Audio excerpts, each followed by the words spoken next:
ভূমিকম্পের জেরে নজিরবিহীন জেল পালানোর ঘটনার সাক্ষী হলো পাকিস্তান। সোমবার দেশটির করাচিতে অবস্থিত একটি কারাগার থেকে পালিয়ে গেছে 200 আসামি। কর্তৃপক্ষের দাবি, পরপর দুটি মৃদু ভূমিকম্পের কারণে দুটি ব্যারাক থেকে কয়েদিদের বের করা হয়। এরপরই শুরু হয় বিশৃঙ্খল পরিস্থিতি। নিরাপত্তা কর্মীদের উপর হামলা চালিয়ে পালিয়ে যায় আসামিরা। এখন পর্যন্ত 78 জনকে পুনরায় গ্রেফতারের দাবি করেছে প্রশাসন।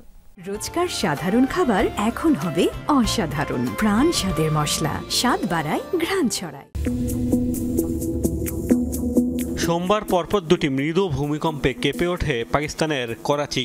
নিরাপত্তার স্বার্থে শহরটির মালির কারাগারের দুটি ব্যারাক থেকে বের করা হয় কয়েদিদের। সেলের বাইরে আনা হয় কমপক্ষে 600 জনকে।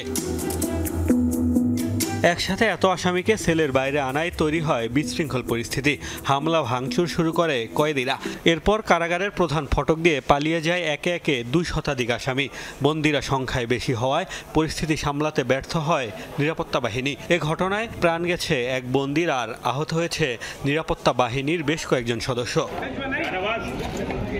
বিভিন্ন সংবাদ মাধ্যমে প্রথমে দাবি করা হয় ভূমিকম্পের কারণে ভেঙে পড়ে কারাগারের দেয়াল, এরপরই পালায় কয়েদিরা। যদিও এই দাবিকে গুজব বলছে সিন্ধু সরকার। এরই মধ্যে পালিয়ে যাওয়া সব বন্দীর পরিচয় শনাক্ত করা হয়েছে। ধরা পড়েছে অনেকে। বাকিদের ধরতে চলছে যৌথ বাহিনীর অভিযান।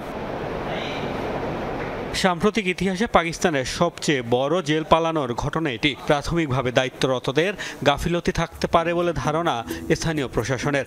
ঘটনার প্রকৃত কারণ জানতে গঠন করা হয়েছে তদন্ত কমিটি।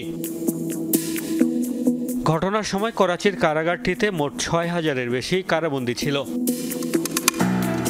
মোস্তফা মাহমুদ, যমুনা নিউজ।